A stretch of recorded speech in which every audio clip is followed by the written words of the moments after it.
सृष्टि पैदा करती है। प्रकृति में देखो, पेड़ पौधे लहलहाते हैं, पर्वत, जंगल, झरने, वनस्पतियाँ, प्राणियों की देहें, आकाश में बादल, उल्का, बिजली, न मालूम कितना प्रपंच। स्वरूपा, अपने रूप के अनुसार त्रिगुणात्मक सतरजतम, ये उसका रूप है।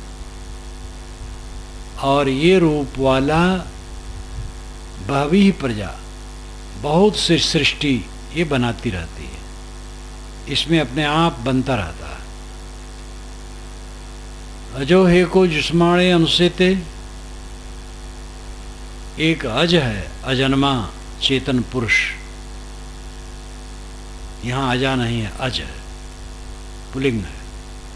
वहाँ अजा है, स्त्रीलिंग है, प्रकृति स्त्रीलिंग है। अवज पुल्लिंग है, वो पुरुष है, चेतन आत्मा है। ये चेतन आत्मा अजन्मा है, ये कभी जन्मा नहीं, सदा से है, सदा रहेगा। यह इस प्रकृति का जुस्माण करता है, आनंद लेता है, रस भोगता है, और इसीलिए दुखी रहता है। रस लेना छोड़ दे, दुख खत्म हो जाए। जीवन भर आदमी विषयों का रस लेता है, इसमें आसक्त होता है, चिपकता है। काल का चक्र देह को छीन लेता है,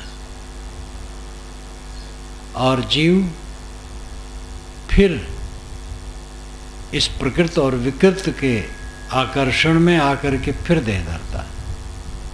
इसका चुंबक उसे फिर जाने नहीं देता है, कहीं अलग होने नहीं देता है। विषयासक्ति है तो देह छूटने के बाद फिर खिंच करके देह में आ जाना पड़ेगा।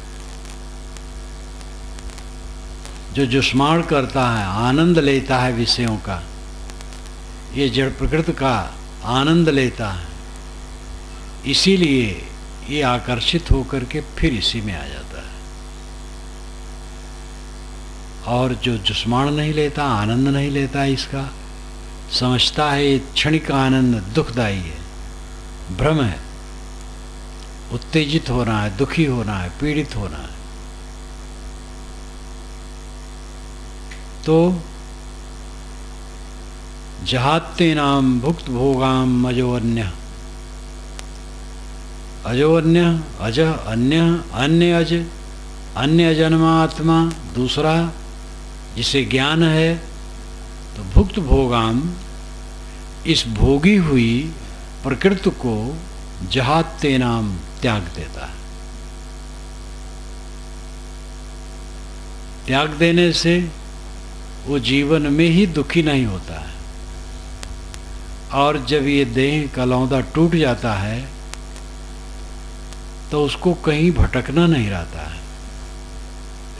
उसका चुंबक मन का खत्म हो गया, भ्रम खत्म हो गया। इस प्रकृति में, विकृति में, प्रपंच में, विषयों में सुख है, ये भ्रम देह रहते रहते सर्वथा मिट गया है। इसलिए देह में रहते रहते ही वो कहीं आकर्षित नहीं है, अनाकृष्ट सब तरफ से है। अनाकृष्ट होने से अपने आप में लीन है। जो आकर्षित होगा अपने आप में लीन नहीं होगा, जो बाहर खिंचा होगा अपने आप में लीन नहीं हो सकता। देह में रहते रहते सबसे अनासक्त है, क्योंकि दुनिया में सब कांटा कांटा कांटा। देखत सोना लगे सकल जग कांच है, अरे हाँ पलटू जीवन कहिए झूठ तो मरना सांच है। देखो ये प्रकृति कितनी सुहावनी लगती है। समुद्री क्षेत्र है ये, समुद्री क्षेत्र होने की वजह से यहाँ गर्मी अधिक नहीं पड़ती और ठंडी भी अधिक नहीं पड़ती। क्यों? क्योंकि सूरज की किरणें पृथ्वी और पृथ्वी के स्थूल पदार्थों को ज़्यादा गर्म करती है तो उससे स्पर्शित होकर के हवा गर्म होता है, गर्म होती है हवा, और उस गर्म हवा से वातावरण गर्म हो जाता है। लेकिन विशाल जल का क्षेत्र हो तो जल को सूरज की किरणें गर्म नहीं कर पाती है। थोड़ा पानी हो अलग बात है, समुद्र का पानी गर्म नहीं होता है, और उससे स्पर्श हो करके हवा आती है, इसलिए वो गर्म नहीं रहती है और ठंड भी नहीं कर पाती है। थोड़े पानी को तो ठंड कर देगी, समुद्र के पानी को हवा ठंड नहीं कर पाती है, यानी हवा का ठंडी का समय उसको ठंड नहीं कर पाता है, इसलिए हवा ठंड नहीं रहती। तो समुद्र के किनारे न तो ज़्यादा ठंड रहता है न ज़्यादा गर्म रहता है। ठंडी में ये जो स्थूल पदार्थ हैं, मिट्टी, पत्थर और चीज़ें, मकानात, ये सब बहुत ठंड हो जाते हैं, तो उससे छू करके हवा आती है और ठंडी पैदा कर देती है। समुद्र का किनारा होने से सूरत भी क्यों कहा गया? क्योंकि विदेश से सुरती यहाँ आई, तंबाकू हमारे देश में नहीं थी। तंबाकू आया और जहाज से उतरा और यहीं से पूरे भारत में फैला, तो सुरती आई, इसलिए इस नगर का नाम हो गया सूरत। सुरती तंबाकू की पहचान। समुद्री क्षेत्र होने से यहाँ ठंडी गर्मी सामान्य, इसलिए प्राकृतिक वातावरण मनोहर। लेकिन साहब कहते हैं, माया देश देख कस रहो है भूल, जैसे वनस्पत रही है फूल। माया देख करके कैसे भूल रहे हो? जैसे वनस्पत फूली, टेसु फूला दिवस 10 खंखर भया पलास। एक अच्छे उद्यान में जाएं जो बहुत लंबा चौड़ा हो, फूलों से भरा हो, विविध पेड़ पौधों से भरा हो, झरने बहते हो, कितना आकर्षक। लेकिन उसी में कुछ दिन के लिए आपको छोड़ दिया जाए तो आपको वितृष्णा हो जाएगी, फिर वो सामान्य हो जाएगा। और अंत में एक दिन आएगा कि वो बियाबान रहेगा, फूल पौधे कुछ भी नहीं रहेंगे, खेत रहेगा, मकानात रहेंगे। इसका मेरा प्रथम अनुभव किशोर अवस्था में हुआ, उसके बाद फिर पीछे उसका अनुभव हुआ। अयोध्या से उत्तर गोंडा जिला, बलरामपुर शहर, बलरामपुर तो जिला हो गया शायद, श्रावस्ती जिला हो गया। तो बलरामपुर राजा, 3 कोस में उनका राज्य था, और राज्य में उनकी सड़कें थी, और राज्य में उनकी बिजली थी, और राज्य में उनके ट्यूबवेल थे। बहुत सुंदर व्यवस्था थी। और बलरामपुर में उनका आनंद बाग था, जो पार्क था। बड़ा सिंह लेटा था पिंजड़े में, चीता भी, विविध पक्षी, विविध जानवर, चांद मूर्ति, हाथी, पुराना हाथी मर गया था, तो उसकी हड्डियों का तारों में पिरो करके रूप खड़ा किया गया था। चांद मूर्त हाथी को देखा जाता था। एक स्वच्छ तालाब जो चारों तरफ से पत्थरों से निर्मित था, बीच में दीवार थी, एक तरफ पानी भरा है, दूसरी तरफ सूखा है। कुछ समय बाद जाओ देखो, दूसरे तरफ भरा है, उस तरफ सूखा है। पेड़ पौधे सब बड़े मनोहर। मैंने उसको देखा। ये कब देखा होगा? 15-16 वर्ष की उम्र में देखा होगा शायद। भारत आज़ाद होने के पहले देखा, साधु मार्ग में आया, काफ़ी दिन बीत गया, कार्यक्रमों में चलने लगा, तो रक्शे पर बैठ करके एक तरफ से दूसरी तरफ जा रहा था। तो मैंने रक्शे वाले से पूछा, भैया यहाँ आनंद बाग जो है वो कहाँ है? कहे महाराज आनंद बाग अब कहाँ है, तो खेत है, चल रहे हैं आप, आपके बाएं तरफ सड़क के जहाँ आएगा जगह मैं बताऊंगा। गया, खड़ा हो गया, कहा महाराज ये बाएं तरफ जो जगह है यही है, खेत है, कहीं कहीं पेड़ है, मेड़ पर ढेला है, बियाबान कुछ नहीं, नाम मात्र भी कुछ है। राजा ने बेच दिया था, क्योंकि इनकम राजाओं का, जमींदारों का, जमींदारी टूट जाने के बाद खत्म, तो सब प्रपंच हर जगह हट गया था। जिनके हंगामों से थे आबाद वीराने कभी, शहर उनके मिट गए, आबादियां बंद हो गई। जिनकी गहमा गहमी से जंगल शहर बन गया था, उनका शहर मिट गया और आबादियां, बस्तियां बंद हो गई। कुछ रहेगा? जिसको आप बहुत हरा भरा देखते हैं वैसे नहीं रहेगा। एक सुंदर युवक और युवती थोड़े दिन में बूढ़े हो जाएंगे, देखने लायक नहीं रहेंगे। किसमें चिपकते हो? ये अविवेक, ये भ्रम, भ्रम के कारण आदमी मोह करता है, और वही मोह उसे बांधे रखता है इस जड़ प्रकृति में, खींच खींच करके। जब काल देह को छुड़ा देता है, तब भी मन में विषय वासना शेष होने से वो जीव फिर खींच करके आ जाता है। जिन नियमों से वो पहले देह धरता रहा, उन्हीं नियमों से फिर खिंचाता है। और जिस विवेकी को ये संसार प्रपंच कांटे लगता है और देखता है कुछ स्थिर नहीं, कुछ रहने वाला नहीं है। जब एक राजकुमार सन्यासी हुआ, माँ बाप का अकेला था,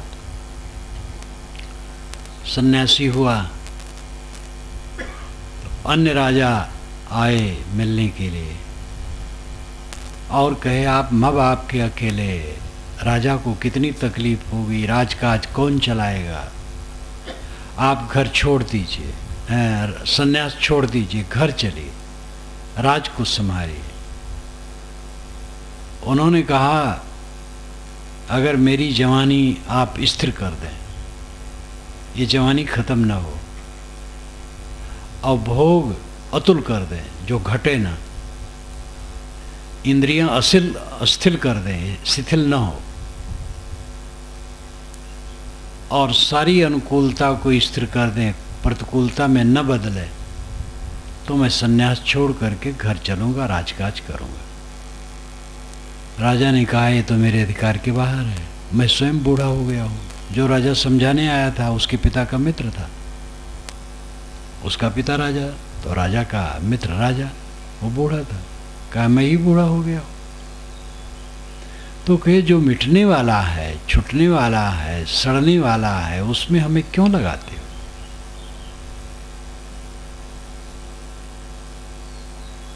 कुछ रहने वाला नहीं है।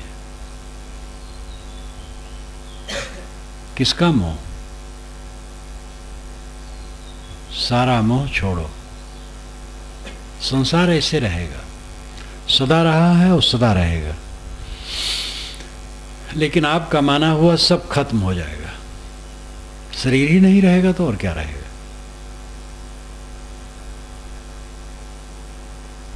आकर्षण छोड़ो, अपने में स्थित हो।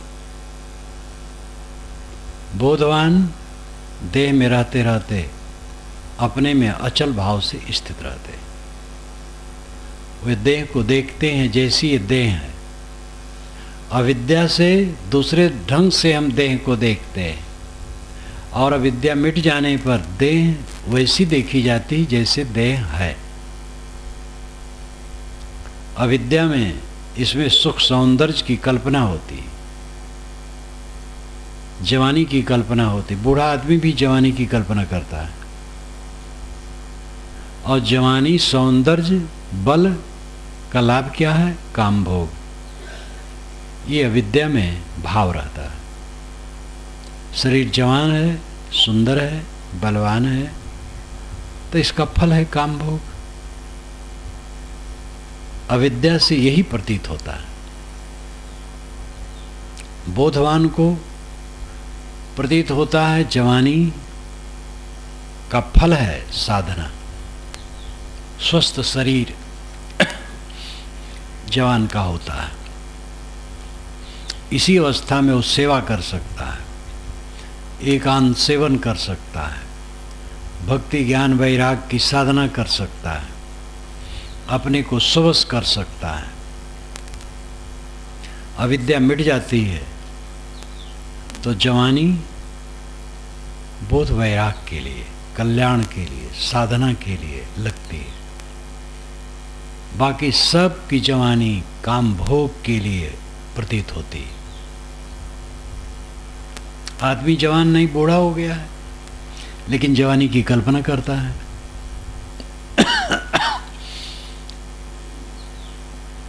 जवानी की कल्पना करेगा और फिर काम भोग की कल्पना करेगा।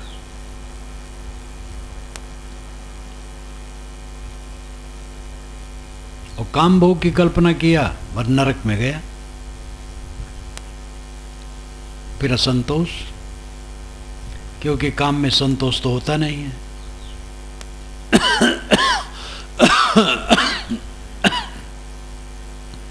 अतृप्ति बढ़ती है।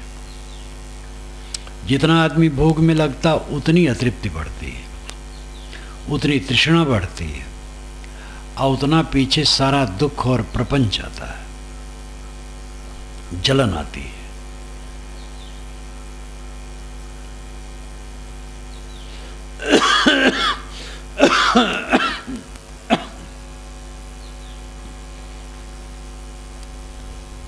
अविद्या मिट जाने पर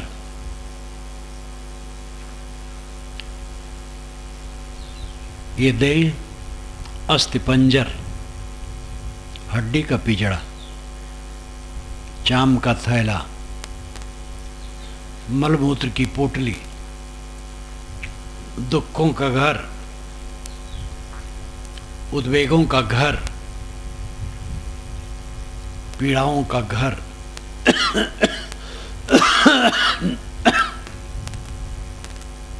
प्रतीत होता है। इसको भी बंद करो, इसको भी बंद करो।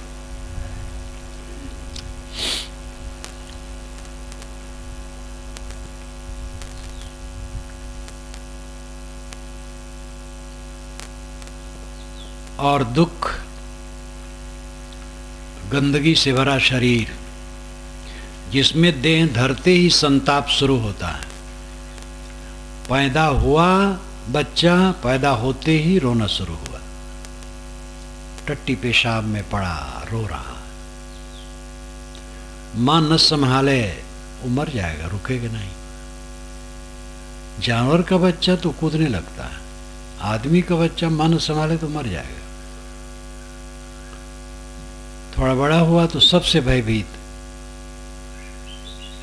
पढ़ाई लिखाई में अध्यापक यमदूत की तरह दिखाई देते हैं बच्चों को। फिर जवानी, फिर वासना उठी, फिर उद्वेग, फिर दुनिया का चक्कर। विवाह हुआ, मन के अनुसार पत्नी नहीं है, उसका चेहरा बढ़िया नहीं है, स्वभाव बढ़िया नहीं, अपने अंग बढ़िया नहीं है, खिन्नता बनी रहती है। बच्चा हुआ, उसके पीछे सर दर्द, बीमार हुआ, मर गया, महाकष्ट, जी गया, बड़ा हुआ, बात नहीं मानता है, महाकष्ट, बात मानता है, उसके मोह में पड़े भयभीत हैं हम। अंततः पीड़ा पीड़ा, और अंत में तो स्वभाव की भिन्नता से पीड़ा बनी ही रहती, चाहे कितना अनुकूल बच्चा हो। फिर रोग व्याधि, अगर धन की कमी हुई तो और चिंता, बुढ़ापा में बच्चों कैसे चलेगा। धन ज्यादा हो तब भी चिंता। चिंता और दुख से पूरा जीवन हर इंसान का भरा रहता है। झोपड़ी से महल, निर्धन से धनी, शिक्षित अशिक्षित, सब की दशा एक है। बस प्रकार में भेद है दुखों का। दुख सबके पास है। देहधारी दुखी न हो, देहधारी दुखी रहता है तुम, लेकिन मनुष्यता यह है दुखी न रहे। मनुष्यता यह है कि दुखी न रहे। मनुष्यता है विवेक, मननशील रहना। मनीष, मनीष का मतलब ही है मननशील रहना। जो मननशील है वो दुखी नहीं रहता है। वो दुख को देखता है इसलिए दुखी नहीं रहता है। अविद्या ग्रसित प्राणी सुख देखता है उसमें, इसलिए दुखी रहता है। भोगों में सुख देखता है और मिलता नहीं। मिल जाता है बिछुड़ जाता है, इंद्रियां शिथिल हो जाती हैं, बुढ़ापा आ जाता है, तो दुखी रहता है। जो भोगों को दुख देखता है वो सुखी रहता है, जो भोगों को सुख रूप देखता है वो दुखी रहता है। यही तथ्य है।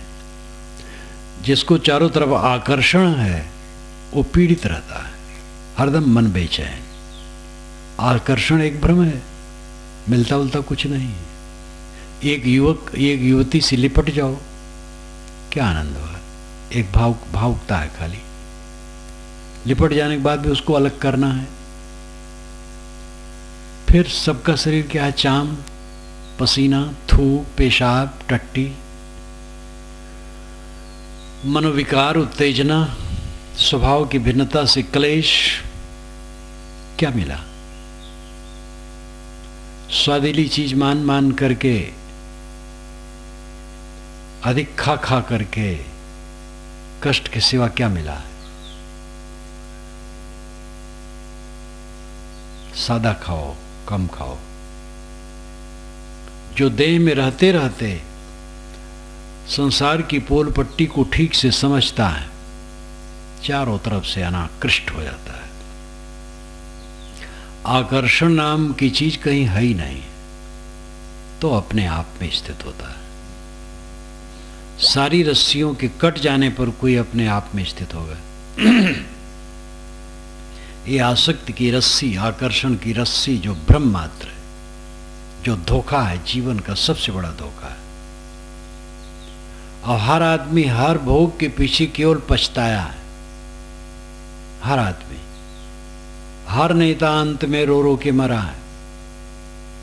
हर सेठ प्राय रो रो के मरा है। बड़ी बड़ी विभूति वाले रो रो के मरे हैं। बड़े बड़े स्वामी जिनमें ज्ञान वैराग्य नहीं रहा, रो रो के मरे हैं।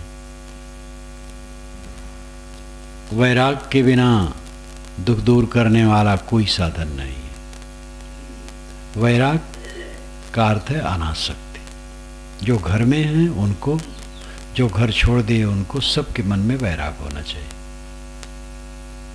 यहां मैं नहीं कहता हूं कि घर छोड़ दो, कपड़ा बदल लो। वो दशा जिसकी आएगी कहना नहीं पड़ेगा, वो अपने आप आ जाएगा। जब एक नवयुवक मेरे पास आया, 28 वर्ष का, लाख कर चुका था, बहुत तेज तर्रार, स्वस्थ। मैंने देखा कि इसको वैराग्य नहीं है। समझाता रहा कि घर चले जाओ। अंत में उसे कहा कि तुम्हें घर जाना है, नहीं घर जाओगे तो ठीक नहीं होगा, तुम्हारे वैराग्य नहीं है, घर में जाके साधो। तो मेरे पैर को पकड़ करके रोते रोते भिगा दिया। मैंने कहा तुम्हें जाना है, नहीं जाओगे तो यहां से घृणा करके जाओगे, क्योंकि वैराग्य तो है नहीं। तो कुछ दिन के बाद मन बदलेगा। अभी प्रेम है, चले जाओ। तो भेज दिया। 1 महीना के बाद उसने पत्र लिखा कि साहब जब मुझे वैराग हो जाएगा, आप समझ लें कि इनको वैराग हो गया है, तब मुझे पत्र दे करके बुला लीजिएगा। तो मैंने उसको उत्तर लिखा, और उत्तर में ये भी लिखा कि एक स्त्री गर्भवती थी, गर्भ उसका पक गया था। एक शाम को भोजन के बाद घर की अन्य स्त्रियों से कहा, लगता है आज मुझे बच्चा पैदा हो जाएगा, तो जरा ध्यान देना, मैं सोने जा रही हूँ, मुझे बच्चा पैदा होने को होगा तो मुझे जगा दीजिएगा। तो अन्य स्त्रियां हंसने लगी, बेवकूफ, तू ही सबको जगाएगी। तो मैंने लिखा कि जब तुम्हें वैराग होगा तो मुझे पत्र देना पड़ेगा। मुझे कोई पत्र दिया था? वो जिसको होगा वो अपने आप कूद पड़ेगा। इसलिए मैं किसी को घर छोड़ने की राय नहीं देता हूँ। मुझे भी किसी ने घर छोड़ने की राय नहीं दी थी, मेरे गुरुजी ने भी नहीं दी थी। ये राय देने की चीज है, ये तो जिसका हो जाए। मैं उस वैराग को कहता हूं कि जहां जो हो वैराग करो। एक युवक युवती हैं, उनके मन में वैराग होगा तो सुख से रहेंगे। युवक युवती को परेशान नहीं करेगा और युवती युवक को परेशान नहीं करेगी। ये चीज लाओ, वो चीज लाओ, एक दूसरे पर अधिकार जमाना, कब्जे में रखने की चेष्टा, ये सब नहीं होगा। दोनों के मन में वैराग होगा तो दोनों को दोनों स्वतंत्र रखेंगे, दोनों दोनों से कुछ नहीं चाहेंगे, सद्भाव से बरतेंगे, सुखी रहेंगे। हर जगह वैराग की जरूरत है। जितनी मात्रा में वैराग होगा उतनी मात्रा में सुखी रहेंगे, जितनी मात्रा में राग होगा उतनी मात्रा में दुखी रहेंगे। गृहस्थ लोग कहते, साहब हमारे लायक उपदेश कीजिए कुछ। तुम्हारे लायक कुछ नहीं है, जो कुछ है एक ही समान है। जब भोजन परोसा जाता है तो गृहस्थ लोग नहीं कहते, साहब हमारे लायक भोजन दीजिए। ये साधुओं को तो चावल दाल दीजिए, रोटी सब्जी दीजिए, हमारे लिए बालू ईंट दीजिए। कोई गृहस्थ कहता है? साधु खाएंगे तो दाल भात, गृहस्थ भी दाल भात खाएंगे। कोई गृहस्थ नहीं कहता हमें बालू दे दो, घास दे दो, हम तो गृहस्थ हैं। खाना वही सबको है, पहनना वही सबको है, रहना वही सबको है, बोध वही सबको है, शिक्षा वही सबको है, जितना जो कर पाए। गृहस्थ हो, आप राग करते हो तो राग करने से ये सोचो कि हम गृहस्थ हैं, राग करते हैं तो कोई हर्ज नहीं है। ये गलत बात है। राग करोगे दुख होगा, जितनी मात्रा में राग करोगे दुखी रहोगे। हाँ, यह है कि गृहस्थी में हो, नहीं छोड़ पा रहे हो राग, तो जितना छोड़ ले जाओ सुखी रहोगे, और जितना राग रहेगा उतना दुखी रहोगे। गृहस्थ होने से माफी नहीं हो जाएगी कि भाई ठीक है थोड़ा थोड़ा राग रखो लेकिन कल्याण हो जाएगा। कुछ लोग तो ऐसा चाहते हैं ना, दोनों हाथ में लड्डू, भोग भी भोगते रहें, मुक्त भी हो जाए। तो ऐसे ज्ञानी भी हैं, ऐसे संप्रदाय भी हैं कि भोग भोगो और मुक्त भी हो, लेकिन ये बदमाशी है। जितना अपने को भोग में रखोगे, राग में रखोगे, उतनी मात्रा में दुखी रहोगे। जितनी मात्रा में उससे अपने को निकालोगे उतनी मात्रा में सुखी रहोगे। इसलिए राग छोड़ो। इसी जीवन में रहते रहते बोधवान पूर्ण अनासक्त चारों तरफ से हो जाता है। अनासक्त हो जाने से वो अपने आप में स्थित रहता है, आकर्षण कुछ रहता ही नहीं है। देह में रहते रहते मुक्त है, तो देह छूटेगी जब, कौन सा आकर्षण को खींचेगा? चुंबक ही खत्म हो गया है। चुंबक भ्रम मात्र था। ये पांचों विषय चुंबक बने थे, क्योंकि अविद्या बस ये सुखद लगते थे। विवेक द्वारा अविद्या मिट गई और लगा ये पांचों विषय कांटे हैं, दुख देने वाले, सबसे अनासक्त हो गया। अनासक्त होने से अपने आप में संतुष्ट हो गया, स्थित हो गया। इसलिए उसका आकर्षण खत्म है। आकर्षण खत्म होने से अपने आप में लीन है, देह में रहते रहते मुक्त है। अब मुक्ति कुछ पाना है नया, देह छूटेगी तब। देह में है वो मुक्त है, कुछ आकर्षण नहीं, कुछ लेना देना नहीं संसार से। हाँ, देह है तो मजबूरी है, खाना पीना पड़ता है, चल रहा है, चल रहा है। सामान्य व्यक्ति उसकी वृत्ति को नहीं समझ सकता है, साधक भी नहीं समझ सकता है, श्रद्धा से समझ सकता है, केवल ऊपर ऊपर अनुमान से। अनुभव तो उसी को होगा। दूसरा भी कोई अनासक्त हो जाए पूर्ण रूप से तो उसको भी अनुभव होगा, लेकिन वो अपना ही अनुभव करेगा, अपनी स्थिति को, दूसरे की नहीं। एक गुरु जीवन मुक्त है, शिष्य उसकी जीवन मुक्ति का अनुभव नहीं कर पाएगा, अनुमान कर सकता है कि इस ढंग से हैं, अपनी जीवन मुक्ति का अनुभव होगा। एक ने मुझसे प्रश्न किया था, साहब कोई मुक्त है मैं कैसे जानूं? मैंने कहा कोई मुक्त है जान भी जाओ तो तुम्हारा क्या फायदा होगा? तुम अपनी मुक्ति को जानो। जो दूसरी की मुक्ति को जानने के चक्कर में पड़ता है वो खराब काम करता है, वो दोष देखेगा। फिर किसी जीवन मुक्त को समझ पाना आज तक बड़ा कठिन होगा। जीवन मुक्त पुरुष के पास में रहने वाले कई उनको जीवन मुक्त नहीं समझ पाए। जीवन मुक्त नहीं बल्कि बंधन में समझे रहे, तो दूसरे को कौन समझ पाएगा? श्रद्धा है तो समझा जा सकता है, लेकिन वो अनुमानित ही रहेगा, अनुभव नहीं रहेगा। दूसरे की जीवन मुक्ति हम क्या जाने? अपनी जीवन मुक्ति समझी जा सकती है, और अपनी जीवन मुक्ति समझ करके कल्याण है, दूसरे की जीवन मुक्ति समझ के कल्याण नहीं है। इतने कल्याण है कि किसी जीवन मुक्त पुरुष को आप अगर समझ पाते हैं तो उससे प्रेरणा लेंगे, लेकिन अनुभव तो अपना ही होगा। देह में रहते रहते जिसकी दृष्टि चारों तरफ से अनासक्त हो गई है तो अपने आप में संतुष्ट है, मुक्त हो गए। अब देह छूटने पर मुक्त नहीं होना है, देह में रहते रहते मुक्त है। देह जब टूट जाए तो भी देह मुक्त हो गया। जब तक देह न टूटे तब तक देह के जंजाल को उसे ढोना पड़ता है, बेगारी के समान वो ढोता है। अब उसमें कोई दिलचस्पी नहीं। पूर्ण अनासक्ति मोक्ष है, इसको साधो।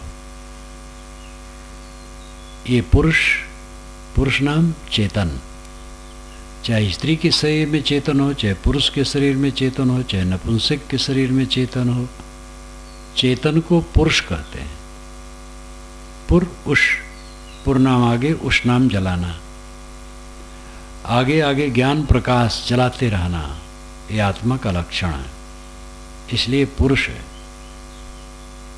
दूसरी परिभाषा की जाती है पुरुषेते पुरुष। पुर शरीर रूपी पुर में शयन करने से इस आत्मा को पुरुष कहा जाता है। तो ये चेतन पुरुष अपने को नहीं समझता है ठीक से, और चारों तरफ फैले हुए विषय जाल को सुखप्रद मान करके उसमें उलझ जाता है। उलझ करके सुख खोजता रहता है। ऐसी में उलझा बीच ही में काल उसको उठा लेता है। परांच खान वितरत स्वयंभू तस्मात् परांग पश्यतनांतरात्मन कश्चित धीरा प्रतिज्ञात्मानमैक्षतावृत्ति चक्षु अमृतत्वमिच्छन्। ये आत्मा बाहरी इंद्रियों के द्वारा संसार को देख देख करके खींचता रहता है।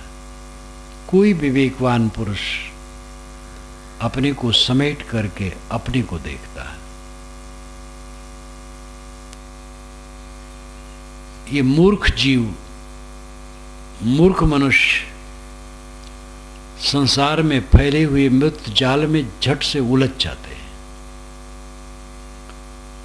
और इसी में उलझे उलझे उलझे उलझे मर जाते हैं। मृत्यु जाल है चारों तरफ, मृत्यु जाल। आसक्ति ही मृत्यु है। आसक्ति को जीत लेना जीवन है।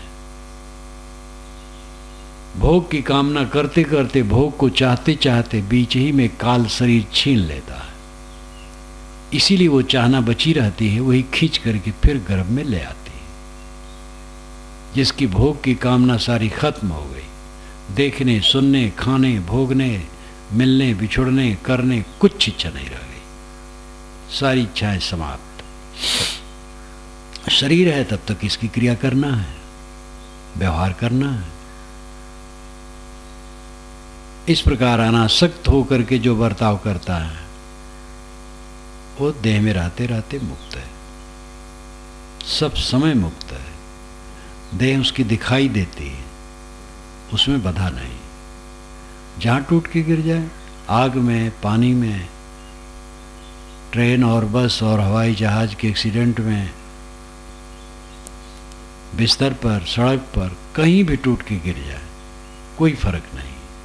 वो सदैव आनंद कंद है, निर्भय पथ है। इस निर्भय पथ को समझो। आप अजर अमर हैं, आपका विनाश कोई नहीं कर सकता है। आत्मा अजर अमर है। शरीर को लेके भय है, शरीर की जब तक अवधि है इसको कोई मिटा नहीं सकता है। हजार बीमारियां इसका बाल बांका नहीं कर सकती, हजार शत्रु इसका कुछ नहीं कर सकते। जब तक इसकी अवधि है तब तक इसको कोई कुछ नहीं कर पाएगा, और जब अवधि समाप्त होगी तो हजारों सुरक्षा बिल्कुल निरर्थक हो जाएगी। इसलिए देह के विषय में भी असुरक्षा की भावना बिल्कुल छोड़ देना चाहिए। आत्मा तो असुरक्षित है ही नहीं, सदैव सुरक्षित है, अजर अमर है। देह भी सदैव सुरक्षित है। देखो इतने दिन बीत गए हमारे शरीर के, कहां कहां घूमा, कहां कहां गया, कुछ नहीं हुआ, इतना सुरक्षित है। कई बार कुछ तकलीफ हुआ, कुछ हुआ, अपमान हुआ, निंदा हुई, ये हुआ, वो हुआ, और कुछ नहीं हुआ। कितना सुरक्षित है शरीर, क्यों भयभीत हो? शरीर सब समय सुरक्षित है, बिल्कुल निर्भय रहो। और जहां इसको मिटना होगा उसकी सुरक्षा कोई नहीं कर पाएगा, कोई भगवान नहीं कर पाएगा। उसके लिए क्यों डरना, मरने क्यों डरना? मृत्यु तो पक्की है, शरीर की मृत्यु। जब अवधि आएगी तो ये मर जाएगा, इसलिए निश्चिंत रहो। जब तक अवधि नहीं आएगी हजार शत्रु इसका बाल बांका नहीं कर सकते, हजार रोग इसको मिटा नहीं सकते। ये विवेक होना चाहिए। ये सुख से जीने का तरीका है।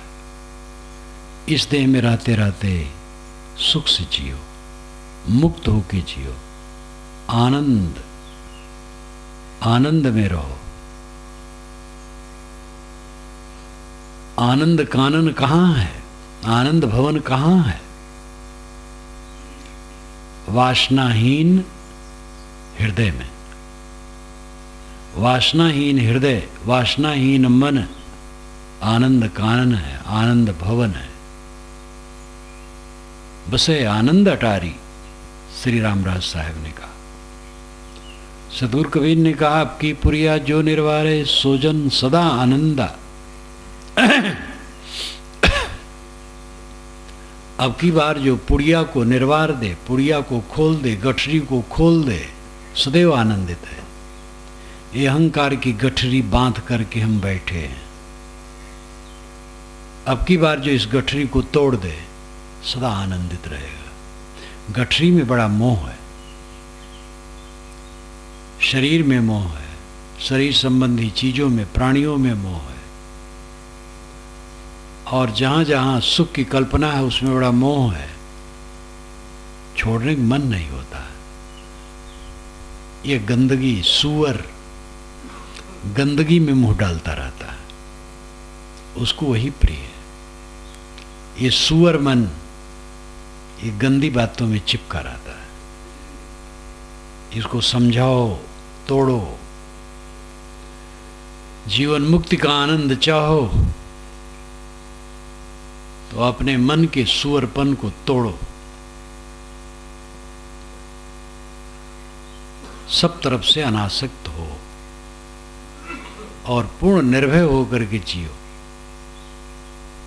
निर्भयता परम सुख है। मैंने शुरू में कहा था, गुरु जी के ज्ञान अभय करो मन का। गुरु जी के ज्ञान को लेकर के अपने मन को निर्भय कर दो।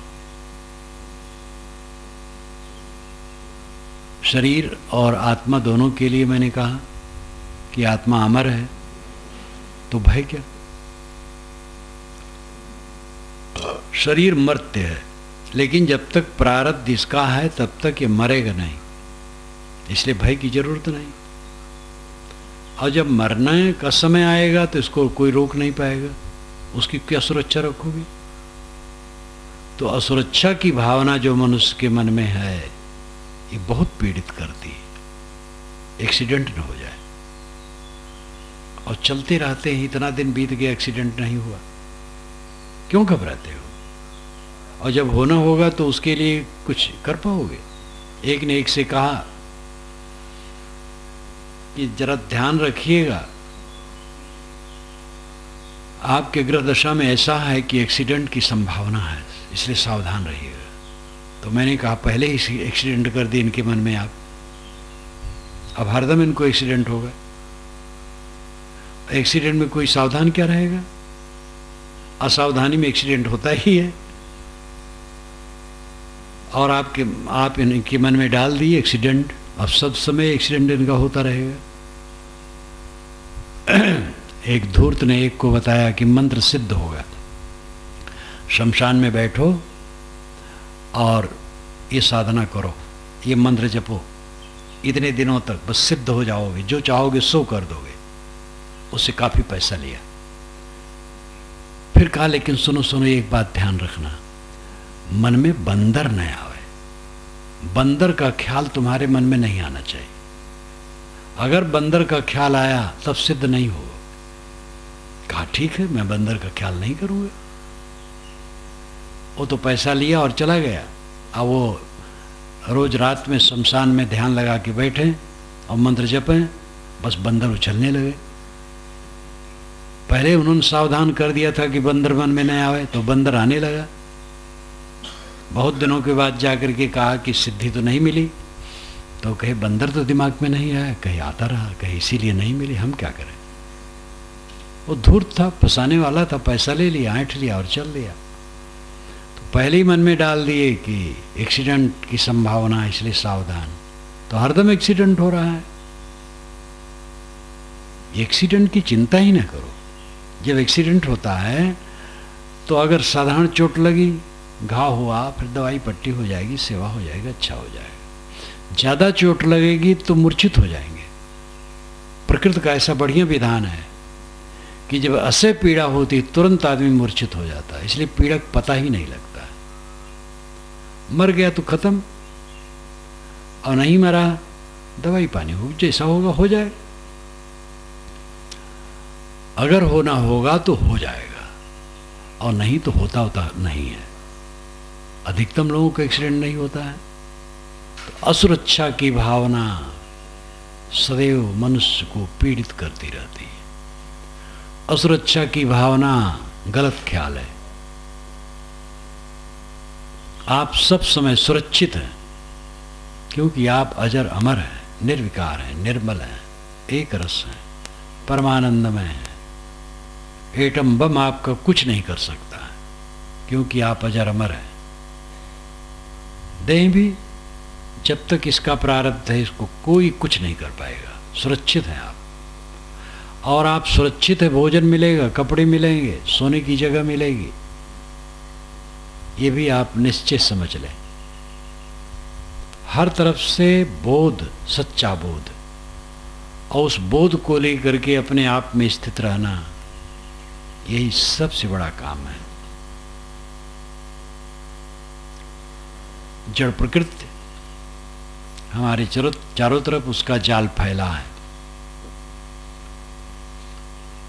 और उसके जाल में हम मोह बस उलझे हैं और कुछ नहीं। मोह झूठा है, भ्रम है, अविवेक है। उसी अविवेक को काटना साधना है।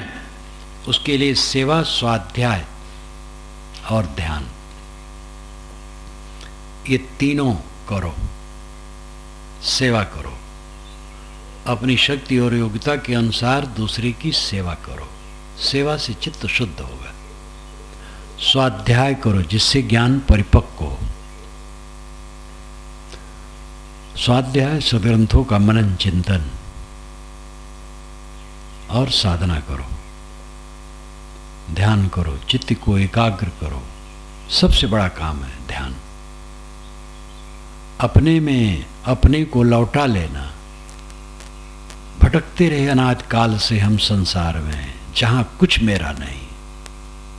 लगता है कुछ मेरा है, कुछ दिन के बाद पता लगता है कि झूठा था, लेकिन तब कुछ कर नहीं मिलेगा। हर जवान आकर्षित है, लेकिन हर बूढ़ा हारे हुए जुआरी की तरह बैठ गया। जैसे जुआरी हार जाता है या मुकदमे में हार हो जाती है तो आदमी मुंह दिखाने लायक नहीं रहता है, वैसे हर बूढ़ा दुनिया से हार के बैठ गया है। जवान आकर्षित है, बूढ़ा हार चुका है।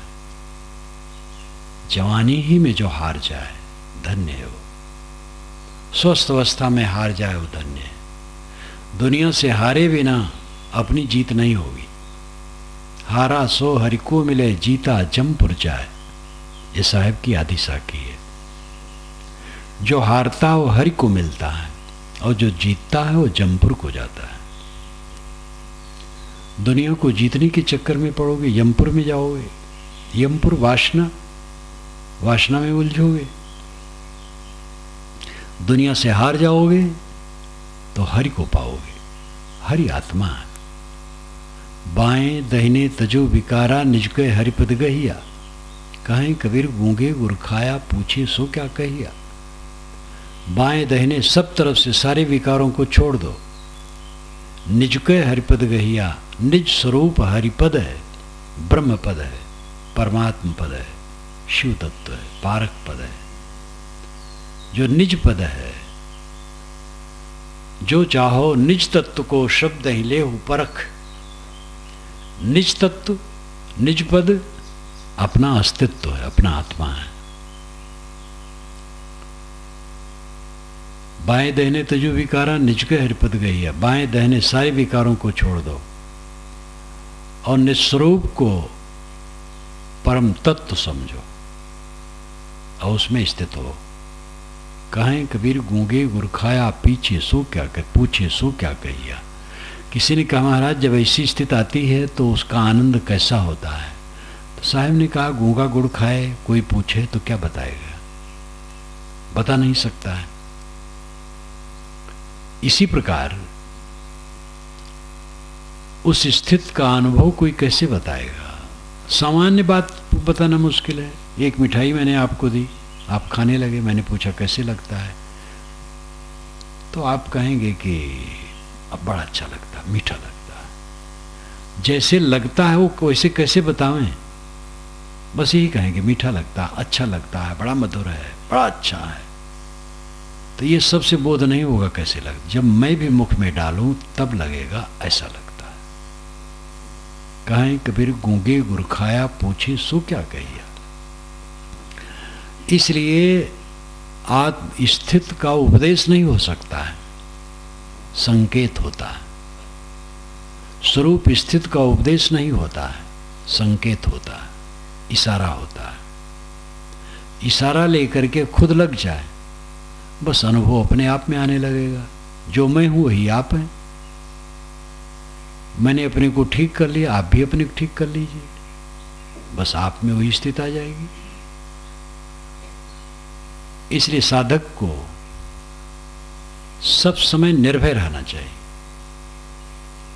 मैंने बताया कि शरीर यात्रा में भी भय न करो, आप सुरक्षित हो, बिल्कुल कुछ नहीं होगा। घूमो फिरो, खाओ पियो, काम धंधा करो, शरीर सुरक्षित रहेगा, कुछ नहीं होगा। और जिसके लिए भय है वहाँ सुरक्षा की कोई गारंटी दे नहीं पाएगा इसके मिटने का। एक ही दिन मिटना, 2 बार मरना है, एक ही बार मरना है, क्यों रोते हो? मरने दो उसको। आप अजर अमर हो, निष्काम हो जाओ। निष्कामता ही निर्भयता है और निर्भयता ही अमरता है, बस।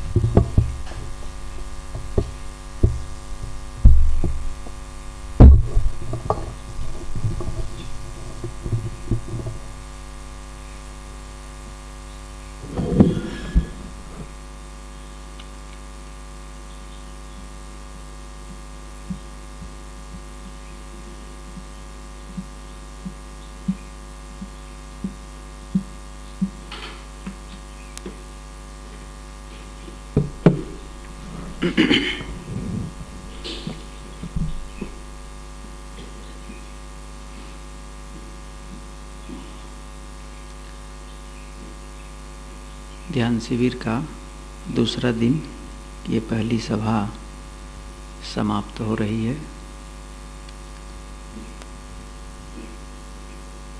जो नियम निर्देश दिए गए हैं उसका पालन करते हुए आप सब यहाँ समय से आएंगे। यह सभा समाप्त हुई, अब आप लोग यहाँ से जा सकते हैं।